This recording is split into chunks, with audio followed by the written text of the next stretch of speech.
네, 손재규 선임 기자 나와 계세요. 기자님 안녕하세요. 안녕하세요. 네, 안녕하세요. 네. 기자님 어제 뭐 뉴스가 굉장히 많네요.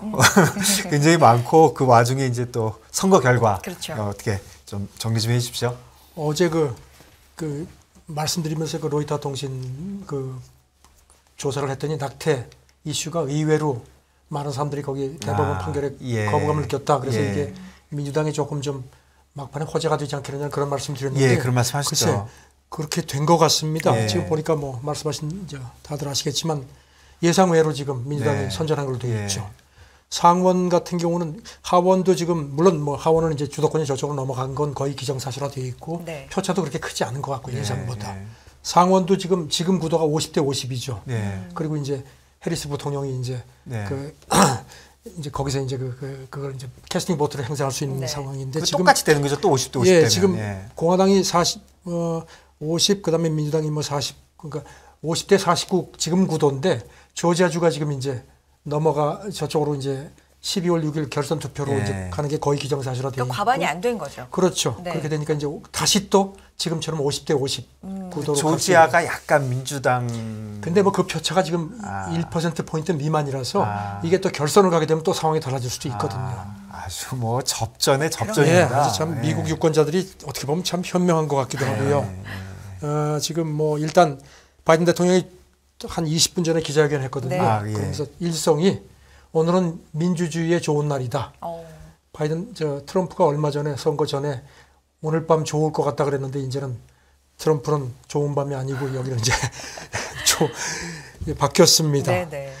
로이터 통신은 백악관 참모들이 막 탄성을 질렀다 뭐 이런 보도도 했고요. 그런데 지금 뭐 그래도 뭐 바이든이 뭐 마냥 좋은 건 아닙니다. 지금 하원이 지금 넘어갔기 치킨 친 거잖아요. 사실은 조금 저속한 거지. 앞으로 이제 뭐 코로나 회복하기 위해서 그 재정 같은 인프라 구축 위한 그 대규모 재정 확장을 지금 염두에 두고 있는데 이제 그게 만만치 않을 거다.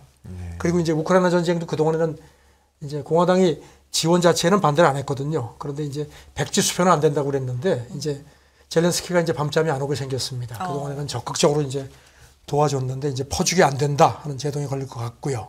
그리고 또 이제 의회에서 그 바이든에 대한 조사 같은 거, 뭐 아들이 그 우크라이나 기업에 뭐 관여했다는 거 하고 그다음에 뭐 탄핵 문제 이런 게 복잡하게 얽힐 것 같은데 워싱턴 포스트는 그래도 하원에서 의석 격차가 크지 않은 것 같아 보이기 때문에 공화당이 이겼다고 해도 하원에서 행동 반경이 그렇게 크지는 않을 거다. 그러니까 사사건건 제약을 걸기 힘들 거다. 그러니까 상당한 그 균형 유지가 되지 않겠느냐.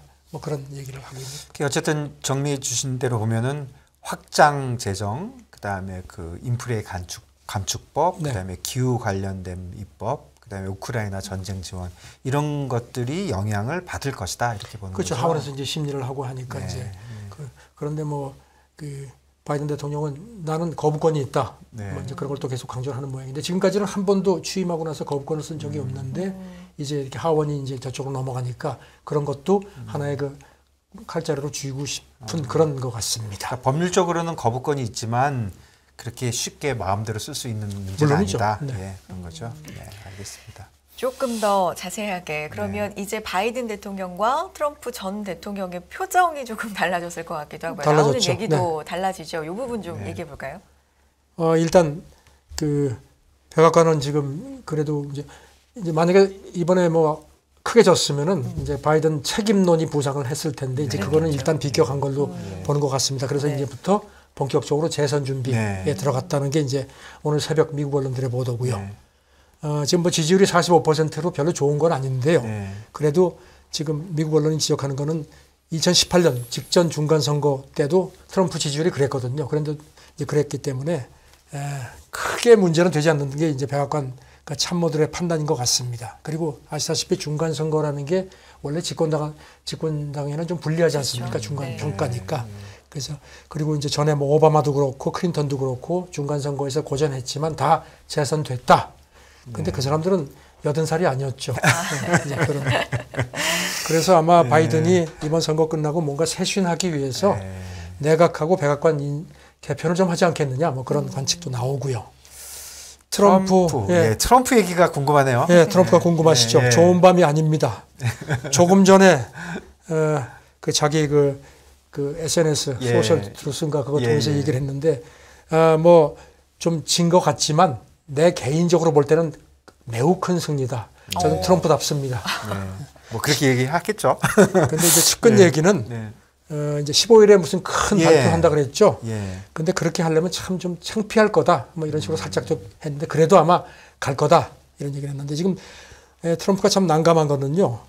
이번 선거에 아주 사실 뭐 이번 뭐 공화당이 사실 트럼프당 아니랄 정도로 아주 굉장히 개입을 했거든요. 네. 뭐 그 주 단위 선거까지 포함해서 한 300명이 넘는 후보들 다 지원하고 유세도 한 30번 이상 갔거든요. 그런데 이제 공화당 내에서 도대체 자질 없는 저런 사람들을 어떻게 지지를 하느냐. 그 여러 가지 케이스가 있지만 이번에 조지아주에 그 미식 축구 간판 스타가 나갔는데 네. 이 사람이 지금 뭐 트럼프가 엄청 공을 들였는데도 지금 뭐 밀렸거든요. 그다음에 펜실베니아주 상원도 굉장히 초미의 관심사였는데 예. 그게 민주당으로 넘어갔는데 공화당 후보가 한 번도 리드를 못했어요. 그리고 3%포인트 차로 졌거든요. 그러니까 그게 지금 펜실베니아가 넘어가는 바람에 상원 판도가 지금 바뀌는 아주 결정적인 발판이 마련됐거든요. 아, 그게 트럼프가 많이 연관돼 예, 있는 아주 뭐 거예요? 그 트럼프가 그 상당히 했는데 뭐 트럼프가 이번에 보니까요. 지난 6주 동안에 TV 광고에만 트럼프 쪽에서 우리 돈으로 한 220억 원 정도를 쏟아 부은 모양입니다. 그래도 이렇게 나왔는데 그리고 이제 트럼프한테는 또 한 가지 더 속 쓰릴 일이 플로리다 주지사 론 디센티스. 네. 트럼프도 찍었어요, 이 사람. 왜냐하면 예. 일단 뭐 민주당에 줄 수는 없으니까 연임을 예, 시켰는데 예, 문제는 이 사람이 당선이 아주 쉽게 됐습니다. 20%포인트 차이로 재선에 성공을 했습니다. 예. 그러니까 이제 이 사람은 이제 그야말로 이제 다음번 경쟁자. 경쟁자로 확고하게 자리를 잡았습니다. 그래서 이제 앞으로 계속 더 이제 트럼프가 밀어붙일 모양, 이제 아마 싫은 소리 계속 할 겁니다. 지금 CNN 보도를 보니까요, 개표에서 실망스러운 결과가 뭐 파티까지 준비를 했던 모양입니다. 그런데 나오니까 주변에 막 소리 지르고 막 화를 냈다고 그러는데 조금 전 그 SNS에는 그렇지 않다. 뭐 매우 큰 승리라고 하는데 트럼프 표정이 궁금합니다. 예, 뭐 작년에 그러니까 저번에 비해서는 그렇지만 항상 이게 예측 대비하는 거니까 예측 대비는 확실히 민주당이 이겼다 이렇게 보는 게 맞는 거 같아요. 트럼프는 또 글쎄 이건 뭐 제 관점인지 모르지만 이렇게 표정을 숨기지 못하는 것 같은데 이제 포카페이스가 아닌 것 같은데 한번 얼굴이 나올 텐데 궁금합니다. 예. 또 월가 쪽은 어떻게 얘기하고 있나요? 이 결과에 대해서? 월가는 월가에서는 뭐 이제 공화당이 뭐 압승할 거라는 그런 식으로 이제 가격이 많이 형성이 됐었는데 그래, 조금 그랬던 것 같아요. 이제 거기에 대해서 지금 이렇게 나오니까 조금 좀 이렇게 좀 뭐랄까요, 좀 불안해하는 표정인 것 같기도 하고요. 네. 공화당 압승이 아닌 공화당의 반쪽 승리. 그래서 뭐 시장 매도가 촉발될 수 있지 않겠느냐. 네. 그리고 이미 그 공화당 승리 쪽에 가격을 다 반영한 상태이기 때문에 이제는 내려가는 것밖에 없다는 뭐 그런 관측이고. 그래서 어제 좀 빠졌어요. 몇 시간 전부터. 예.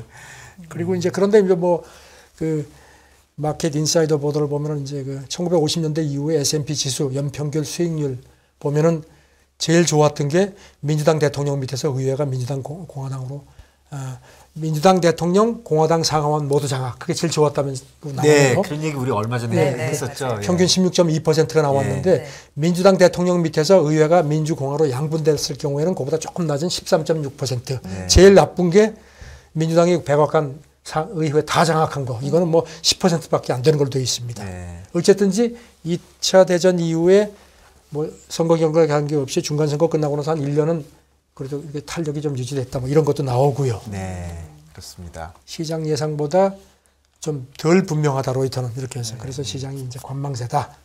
그리고 지난밤 시장에서도 뭐 증명이 수치로도 됐습니다만 그동안 좀 기대감으로 올랐던 게 약간은 좀 가라앉는 분위기 확실히 있어요. 그리고 또 뭐 한 애널리스트 얘기는 연준이 이렇게 의회가 갈리니까 연준의 정책 운영 여지가 조금 좀 더 넓어지는 거 아니냐 뭐 이런 네. 분석도 하네요. 예.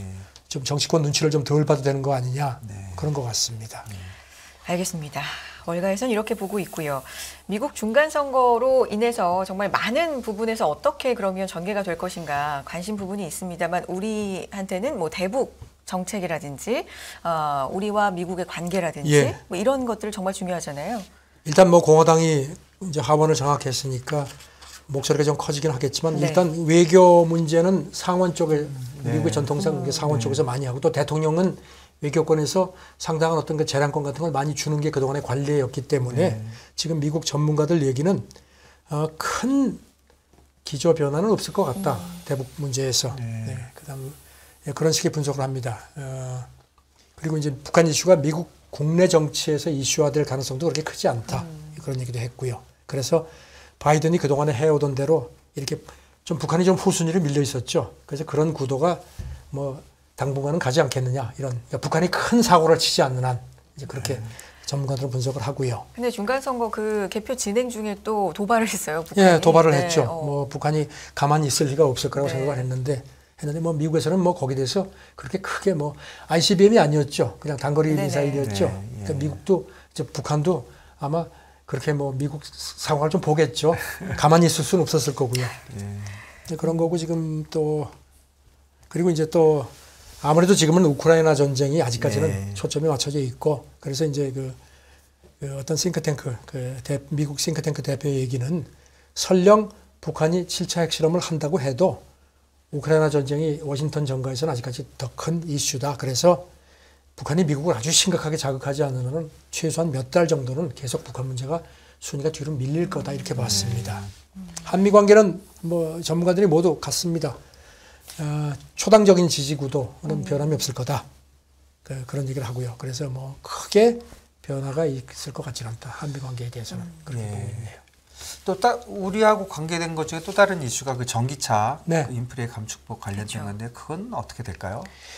글쎄요, 지금 뭐 이게 아직은 뭐 거기에 대해서 무슨 뭐 이렇게 미국 쪽에서 나오는 얘기는 없는데요. 일단 아시겠지만 공화당은 이 인프레 감축법 IRA죠. 네. 이거에 대해서 그동안에 뭐 일부 조항에 대해서 불만이 많았거든요. 바꾸겠다고 뭐 그런 특히 증세 문제, 예, 예. 증세 문제. 예, 예.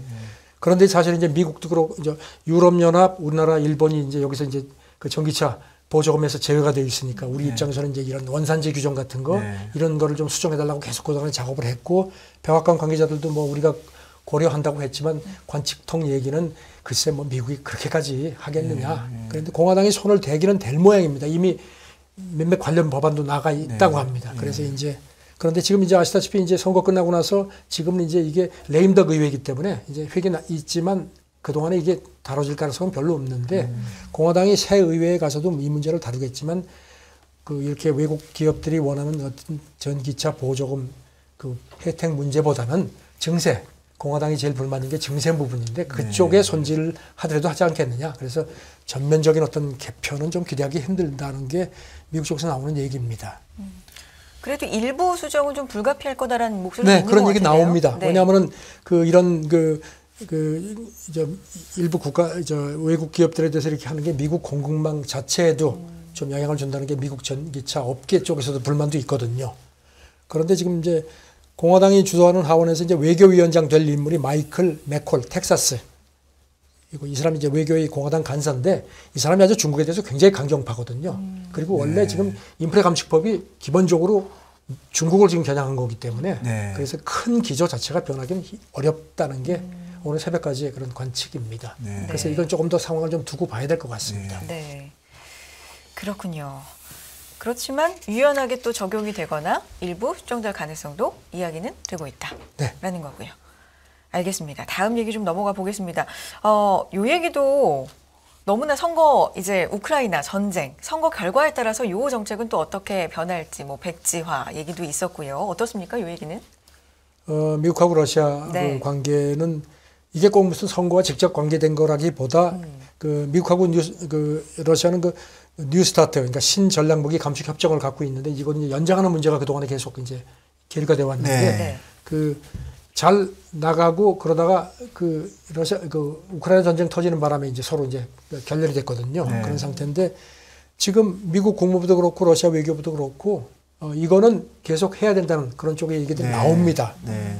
그래서 가까운 시일 안에 이거를 논의하기 위한 그 협의회부터 갖기로 합의를 했다는 얘기들이 나옵니다. 네. 이거는 아시다시피 이제 핵탄두 수출이고 그다음에 이제 핵 운반 체제 네. 또 이제 서로 이제 한정하는 그런 건데 CNN 보도를 보면은 푸틴이 핵 위협을 했지만 러시아가 이렇게 핵 통제 조약에 지속적으로 관심을 보이는 거는 상당히 미국 쪽 백악관에서도 긍정적으로 평가를 한다는 겁니다.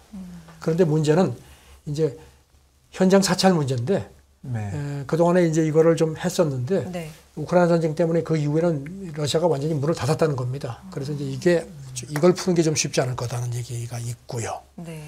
그래도 핵 문제에 관련돼서 이렇게 얘기하면은 사실은 뭐 요즘 뭐 전쟁에서 그 전술핵 뭐 그 더티 범인가 뭐 그런 네네. 것들에 관련된 게 아무래도 이런 얘기 하면서 그거는 또 다른 쪽으로 가기는 좀 어려우니까 네. 뭐 시기적으로는 좋아 보이네요. 지난 요거 네. 있기 전에도 네. 전에도 몇 차례 말씀드렸지만 그 설리반 미국 국가안보의 예. 그 국가안보 보좌관이죠. 네네. 이 사람이 그 크렘린 고위 관계자들하고 비밀리에 만나서 네. 그 핵 무기 포함한 대량 살상 무기 절대 안 된다는 얘기를 네. 먼저 했다는 얘기도 있고요. 네. 그 연장선상에서 이제 이런 협의가 재개되는 모양인데 뭐 곧 열릴 거란 얘기도 나오고 뭐 일부 그 카이로에서 열릴 거다 뭐 이런 얘기도 있고요. 그 동안에는 쭉 스위스에서 만났거든요. 그런데 이제 러시아가 이제 스위스는 이제 우크라이나 전쟁이 저기는 중국 아니야 제꼈다는 겁니다. 스위스 이제 중국 다만 아닌가요? 이제 그 중간 선거 결과에 대해서 그 크렘린궁 대변인이 이제 기자들이 물어보니까 그 선은 그렇습니다. 이번 선거 결과가 본질적으로 미국하고 러시아 관계를 어떤 것도 바꾸지는 못한다. 네. 그러면서 여전히 나쁘고 앞으로도 계속 나빠질 거다. 그런 얘기도 했습니다. 그리고 이제 방금 말씀드린 뉴스타트 연장 협정 곧 재개한다는 얘기가 있는데 어떻게 생각합니까? 그랬더니 미국하고 대화를 이 공식 대화 얘기겠죠. 거론하기는 너무 이르다. 네. 아직도 기싸움을 합니다. 뭐 만나냐 안 만나냐 그 얘기도 이제 한번 진짜 봐야 그래도 되겠네요. 좌우지간 뭐 네. 최근에 우크라이나 전쟁 뭐 출구 전략 얘기도 자꾸 나오고 네. 어쨌든지 간에 뭐 이렇게 티격태격해도 일단 만난다는 거는 예, 분위기가 조금 뉴스의 양이 그럼요. 좋고 나쁜 게 있으면 좀 이런 좀 완화되는 분위기의 양이 늘어나고 있는 건 같아요. 부부싸움 할 때 제일 무서운 게 참 이거 얘기 안 하는 거거든요. 말을 하면 그것만 해도 벌써 반응 간 거죠. 네, 내가 왜 화난지 맞춰봐 이게 제일 어려운 거잖아요. 다른 얘기 좀 할까요? 네. 기후 관련된 것도 네. 지금 뭐 미국하고 중국하고 좀 얘기하고 있다고 나오네요. 중국이 세상에서 제일 많이 그 온실가스 배출하고 그다음에 미국이죠. 그런데 이번 그 27차 그 유엔 기후 변화 협약 당사국 총회 뭐 두 나라는 여기 삐딱하거든요. 그냥 네. 뭐 다른 나라는 막 수반들이 왔는데 뭐 물론 이제 선거도 있고 그래서 그런데 했는데 일단 그래도 이 두 나라 기후 특사들이 비공식적으로 만났습니다. 네. 캐리 특사도 만났다. 네. 만나가지고선 뭐 앞으로 잘해보자고 얘기했다. 네. 그다음에 이제 중국 특사 이제 쉐전환인데 이 사람도 네. 만났다. 네. 만나고 뭐 공식적인 협상을 재개하기로 의견을 모았다. 네. 이것만 해도 상당한 진전이라는 게 지금 뭐 외신들의 분석입니다. 이미 뭐 뭔가 해빙 기후 아니냐 뭐 이런 네. 얘기도 좀 성급하지만 나옵니다. 네. 그리고 이번에 이제 중국 대표가 이번에 이제 몇 차례 말씀드렸지만 이번 그 총회에서 처음으로 그 선진국에 의해서 개도국들이 그 기후이기 때문에 피해를 본 그런 걸 네. 이제 보상하는 문제가 첫 공식 의제가 됐죠. 네. 그래서 이제 어제부터 그 문제를 논의를 하는 모양인데 여기 대해서 이제 이 중국 특사가 우리는 개도국이라서 거기 책임은 없지만 그런 거에 대해서 논의하는 건 우리가 적극적으로 협력을 하겠다. 네. 그러니까 이제 외신들이 그러면 중국이 뭐 돈도 좀 내는 모양이다 했더니 바로 그건 또 그렇습니다. 이 중국 대표단 대변인이 네. 뭐 기자들을 뭐 불러서 네. 그게 협력한다는 거지 우리가 돈 낸다는 건 아니다. 딱 선을 긋네요. 이게 미국과 중국이 만나서 돈을 서로 경쟁적으로 내야 되는 그런 상황인데 뭐 돈을 안 내네요. 지금 어제도 말씀드렸지만 네. 이제 그 선거 결과에 따라서 캐리 특사가 네. 어쩌면 우리가 기후 기금에 내는 돈 여러분한테 못 낼지도 모른다고 얘기했는데 일단 선거 결과가 그렇게 나쁘지는 않게 나왔는데 네. 그래서 캐리가 여기 대해서 이제 추가 질문이 있으면 어떻게 답변을 할지 모르겠습니다. 네. 일단 지금 가장 핵심은 돈이거든요. 네. 그렇죠. 돈하고 이제 개도국들은 우리한테 무슨 지원하는 게 아니고 당신들은 보상을 해야 된다는 건데 지금 그 문제가 이제 어떻게 될지 모르겠습니다. 그렇죠. 공짜로 주는 게 아니라 얘네들이 보상해야 된다 이렇게 얘기하는 거죠. 자, 일단 어쨌든지 바이든 대통령하고 시진핑 주석이 이제 오는 15일 그 발리에서 만나죠. G20 정상회담 열리는데 두 사람은 다 참석하는 게 확인이 됐고요. 네. 지금 오늘 새벽에 보니까 푸틴은 이제 확실히 안 오는 걸로 정리가 된 것 그래요? 같습니다. 네. 푸틴 안 오니까 오히려 어떻게 보면 뭐 더 홀건하게 만날 수도 있고요. 푸틴이 와 있으면 이제 서로 푸틴을 좀 이렇게 봐야 되는데 푸틴이 이제 안 오는 바람에 글쎄 이게 어떤 걸로 작용할지 모르겠습니다. 일단 월스트리트저널은 이렇게 기후 특사들이 만나서 얘기를 한 건 보면은 미중 관계에서 하나의 해빙이 시작된 게 아니냐는 그런 조짐으로 볼 수 있다. 그런 얘기를 했는데요. 글쎄요.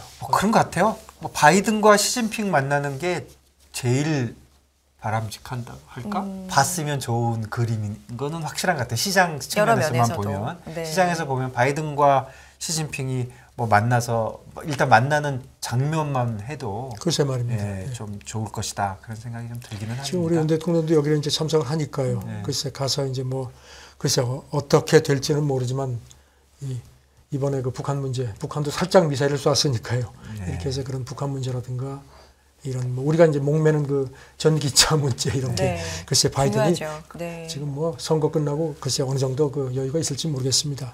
저는 발리 정상회담은 어떤 여러 가지 측면에서 우크라이나 전쟁도 그렇고 굉장히 아주 민감한 시점에 열리기 때문에 이번에 훨씬 더 여기서 그 외신들도 그렇고 더 훨씬 많이 주목을 할 상황이 될 수밖에 없습니다. 기후 관련돼서도 대화를 하다가 이제 좀 경색된 게 펠로시 의장 뭐 대만 방문 그 이후죠. 그동안에는 그래도 계속 몇 년째 대화를 했었죠. 네. 그러다가 펠로시 8월에 대만 가고 나서 중국이 그냥 문을 확 닫아버렸죠. 그러다가 이제 이게 한 3개월 만에 이제 3개월. 재개가 되는 거지요. 네. 지금 뭐 중국은 어쨌든지 기본 입장은 미국이 대만에 대한 태도를 재점검하고 긴장 고도 행위를 중단해야지만 기후 협력에서 기후 그 위기 대처에서 협력할 거다. 뭐 이렇게 얘기를 했는데 일단 그래도 좀 대만 중국 쪽에서 조금 이렇게 좀 전보다는 좀 누그러진 그런 모습은 확실한 것 같습니다. 네. 외교는 보면은 되게 어려운 것 같아요. 그렇죠. 어렵죠. 굉장히 어렵고 포커페이스죠. 이건. 예, 우리 국내 그 정치도 이제 가서 또 외교를 하게 되는데 훌륭한 성과가 나기를 기대합니다. 네. 미국 중간 선거 비롯해서 다양한 뉴스. 자, 로이터 통신이 조금 전에 이제 막 분석을 했네요. 네. 예, 중간 선거에서 예상외로 공화당이 그 고전했 이제 했다 하면서 딱 두 가지 이유를 들었네요. 낙태 문제와 트럼프. 딱 페인이라고 들었네요. 낙태 문제와 트럼프. 예. 트럼프가 가만히 있었으면 괜찮았던가요? 글쎄요, 모르죠. 그런 뜻에서 얘기한 거네요, 그렇죠? 어쨌든 결과론적으로 항상 분석이라는 거. 예, 그렇죠. 그리고 낙태 문제는 진짜 다 사그러졌던 것 같은데. 글쎄요, 그 낙태에 초점 맞추니까 전부 뭐 네. 아니 경제가 그렇게 중요한데 왜 낙태 가지고 시비를 하느냐 하는데 의외로 막판에 이게 부각을 한 것 같아요. 그러니까 바이든이 아마 이걸 아마 거봐 내가 뭐라 그랬어 하는 식 그렇게 얘기를 할 것 같은데 글쎄요. 제 생각에는 아직까지 이제 어떤 그 표 향배가 확실하게 분석이 안 됐는데 여성표가 많이 이탈을 한 거 아닌가 싶습니다. 제 느낌에. 기본적인 문제를 잘못 건드리면 어떻게 되는지 보여주네요. 여성들을 힘이 그렇죠. 무섭습니다. 또 다양한 분석들이 나오겠죠. 네, 계속해서 그럼요. 지켜보겠습니다. 네. 네, 선재규 선임 기자와 함께했습니다. 기자님 고맙습니다. 네, 감사합니다.